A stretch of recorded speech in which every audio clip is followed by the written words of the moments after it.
Eden Hazard in the starting lineup for Chelsea today, and Eden Hazard is what we want to talk about first up. Carl, I'm going to start with you. Of course, we know Sarri said, as I mentioned at the top of the show, he's our best player, but he's not a leader, not a team player. Hazard told France Football this: "In my career," this is a quote, "I've frustrated all my coaches. And with Sarri, once again, I frustrate him. I didn't just frustrate Conte, I frustrated Mourinho as well. They think that I need to mark more, do more of this and more of that. And the next coach that I have, I will frustrate him as well." We don't know who the next coach will be. To get to the very, very top in the world, and many believe he has the potential to do that, should he not be frustrating his managers in quite the way he does? Yes, and it's the reason he's not one of the top players in the world. It's not a quality issue. I honestly think there are only two players in the world with more quality than Eden Hazard. And the reason that Cristiano Ronaldo and Messi are constantly fighting each other for best in the world has to do with the things that Eden Hazard lacks. And so when managers ask him to track back, and by the way, the season he did, Jose Mourinho got him to do it, and he won Player of the Year. So some would say, listen, be a more complete player. But ultimately, for me, this isn't a track back and do the defensive side of things. The luxury player is becoming scarce, and it's an extinct species in the game. But there still are players that are allowed to have a freer role and stay up and do the attacking side of things. I just think that the quality is consistent, but the killer instinct isn't always there. And so what he's lacking is the self-motivation. I mean, the Messis and the Ronaldos really aren't managed. I mean, you can't really show them anything and the talent they have, the ingenuity.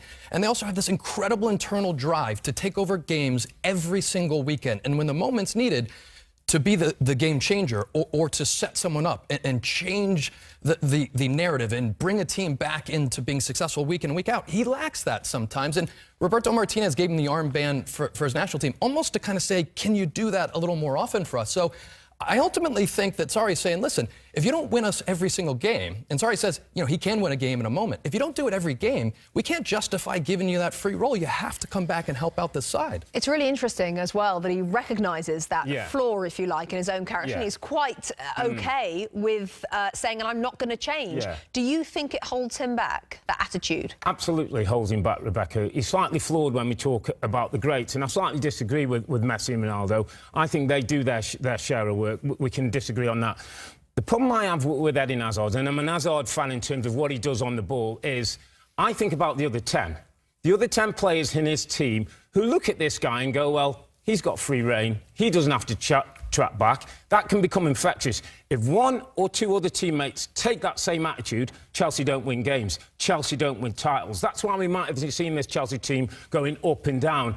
And the bit where he's come out and said, I've frustrated managers in the past, I'm going to frustrate managers in the future, it's a bit like rubbing your face in it. It's a bit like saying, well, I ain't going to do that, so don't even bother trying to get me to do that. Let the other guys do all the hard work. Listen, Mesut Ozil has a similar role at Arsenal. He takes his money every week and keeps his mouth closed. He doesn't come out there and say, I'm not going to do the hard work. So I don't like it from Hazard, and I think it's the reason why we see a Chelsea that's inconsistent. Their top player doesn't want to do hard work. But hold on a second. I mean, the leading scorer in the league right now, Mo Salah, he does not do the defensive side of things. I mean, he does not track back. I mean, Eden Hazard actually has a role where he has to do more defensive issues. I mean, Klopp literally sets his team up to say, go score goals for us and do whatever you want. Wednesday afternoon, challenge Cal Martino. Challenge right there. Flag. The front three from Liverpool, Salah, Firmino, Mane, track back more, win more ball, create more problems for defence than any attack in the league. And reverse counter challenge. I mean, listen, Mo Salah's about as close to his goal as I am to a razor right now. I mean, honestly. I can show you Mo Salah's goals where they've won the ball back in the attacking third and scored goals based off but it's because their number 9 is Firmino, really. And Firmino does more defensive work than I've ever seen from a number 9 to set up Mo Salah because, and here's the big point, because every week Mo Salah will get it done. Every week. I mean, last season we saw it. At the beginning of the season. He wasn't scoring at the beginning of the season last year either. I mean, the guy just is a game changer every single week. And so they set the team up to defend, to make up for having to carry him. And I just think Sarri is not willing to do it. Jose Mourinho definitely was not willing to do it with Eden Hazard.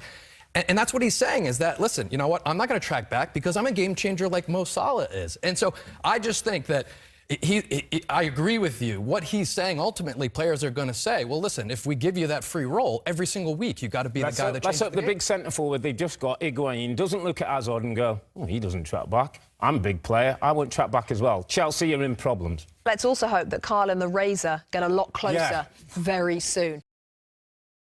Hi, I'm Rebecca Lowe, studio host for NBC's coverage of the Premier League. Don't forget to hit subscribe to watch highlights all season long, and be sure to tune in for Premier League mornings on NBCSN.